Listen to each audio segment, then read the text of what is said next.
There's not a single good reason for any worker, especially any union member, to vote against Barack Obama. And there's only one really, really bad reason to vote against Barack Obama. And that's because he's not white. And I want to talk about that issue because I saw it myself in Pennsylvania in the primary. I went back to my hometown.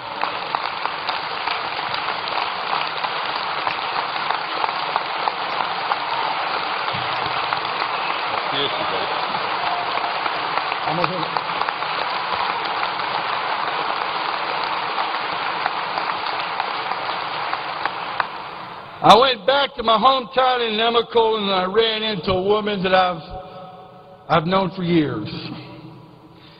She was active in Democratic politics when I was still in grade school, back when Abe Lincoln was born.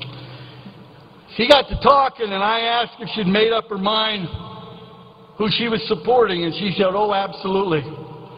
I'm voting for Hillary. There's no way that I'd ever vote for Obama." I said, "Why is that?" She said, "Well, he's Muslim." And I said, "Well, actually, he's Christian just like you and I, but so what if he's Muslim?" Then she shook her head and said, "Well, he won't wear that American flag pin on his lapel." And I looked at my lapel and I said, "I don't have one, and by the way, you don't have one on either, but come on, he wears one plenty of times." He says it takes more than wearing a flag pin to be patriotic. "Well, I just don't trust him." And I said, "Why is that?" And she drops her voice a bit. And she says, "Because he's black." And I said, "Look around this town. Nemacolin's a dying town. There's no jobs here. Our kids are moving away because there's no future here. And here's a man, Barack Obama, who's going to fight for people like us, and you want to tell me that you won't vote for him because of the color of his skin? Are you out of your ever-loving mind, lady?" See, brothers and sisters,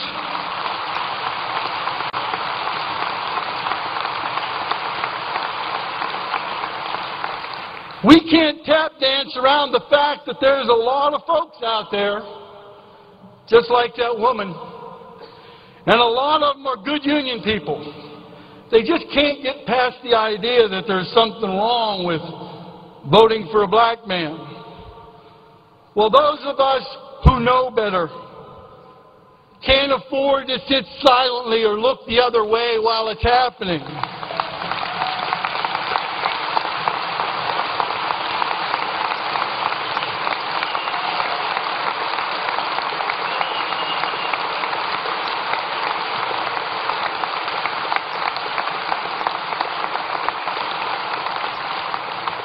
Now, I'm not one for quoting dead philosophers, but back in the 1700s, Edmund Burke said, "All that is necessary for evil to triumph is for good people to do nothing."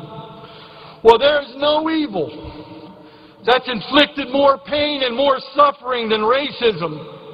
And it's something that we in the labor movement have a very, very special responsibility to challenge.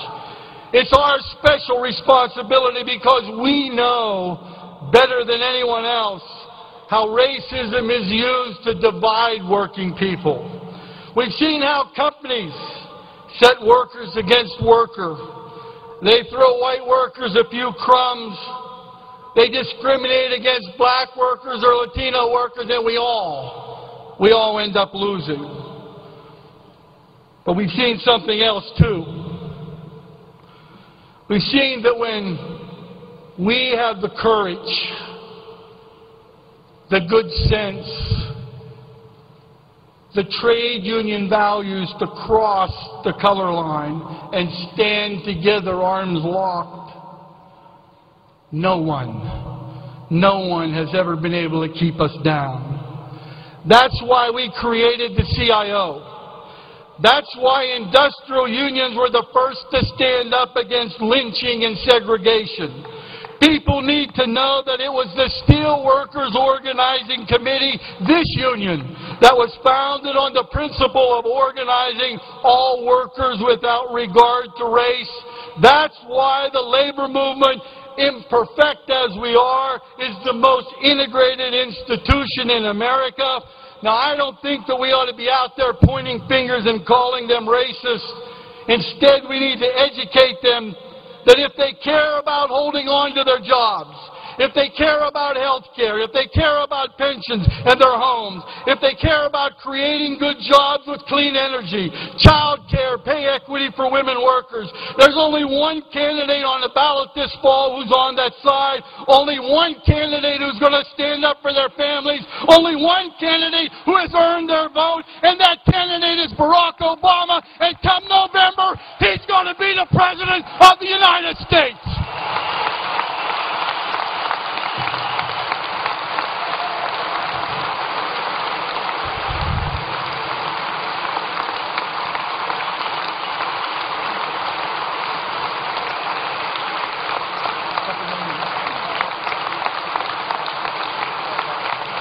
And after he's elected, we're going to hit the ground running so that years from now we're going to be able to tell our grandkids that 2008 was the year that we finally this country finally turned its back on men like George Bush and Dick Cheney and John McCain.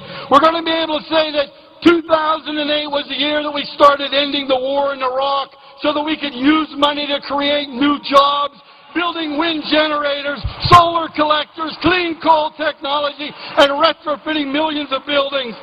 We're going to be able to look back and say that 2008 was the year that the tide began to turn against the Rush Limbaughs and the Bill O'Reillys and the Ann Coulters and the right-wing race haters. Brothers and sisters, we're going to be able to say that 2008 was the year that we took back our country and built a government that embraced workers and loved unions and saw the power that we bring and the justice that we instill in a country.